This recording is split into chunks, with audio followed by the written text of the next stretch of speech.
दोस्तों, आप लोगों ने कुंभ मेला का नाम तो ज़रूर सुना होगा। क्या आपको पता है इस मेले के बारे में कि ये कुंभ मेला क्यों लगता है और कौन-कौन से जगह पर लगता है?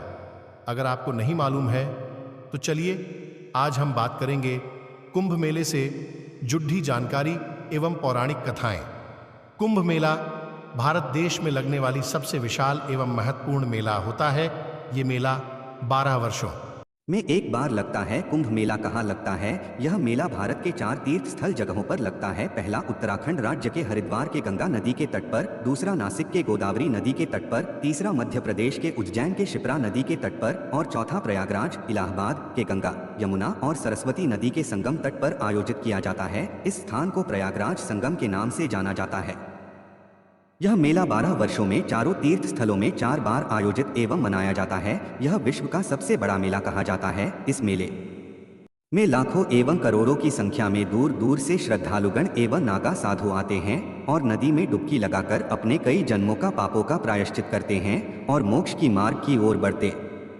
हिंदू धार्मिक अनुष्ठानों के अनुसार मान्यता है कि कुंभ मेले के दौरान गंगा नदी में स्नान करने से 88 पीढ़ियों के पाप मुक्त हो जाते हैं। पुराणों के अनुसार कुंभ मेला क्यों लगता है? कहा जाता है कि महर्षि दुर्वासा एक बार स्वर्गलोक में पधारे, परंतु देवराज इंद्र अपने घमंड के नशे में चूर। उसने दुर्वासा ऋषि का आदर नहीं किए। इस पर दुर्वासा ऋषि को क्रोध आ गया और उसने इंद्र एवं समस्त स्वर्गलोक के देवताओं को उसके बल क्षीण होने का श्राप दे दिया। श्राप के कारण जब सभी इंद्र एवं देवता अपनी शक्तियों में कमजोर हो गए थे, तब असुरों ने इस मौके का फायदा उठाकर स्वर्गलोक पर आक्रमण करना शुरू कर दिया। देवताओं और असुरों के युद्ध में बार बार देवताओं को असुरों से परास्त होना पड़ा।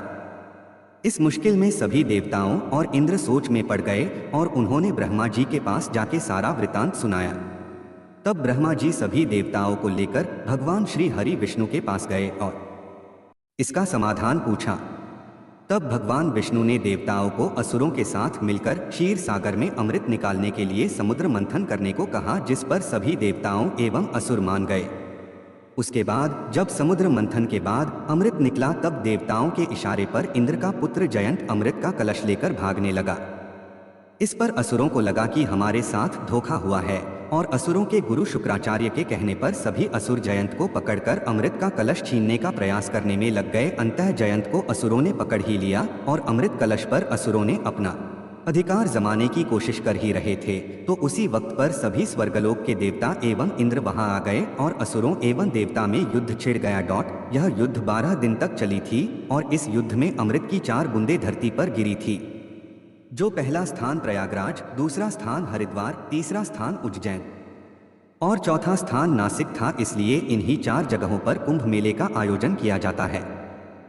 देवताओं और असुरों का युद्ध 12 दिन तक चला था, जो पृथ्वी लोक पर 12 वर्ष के बराबर होता है। इसलिए यह मेला हर एक 12 वर्षों में एक बार लगता है।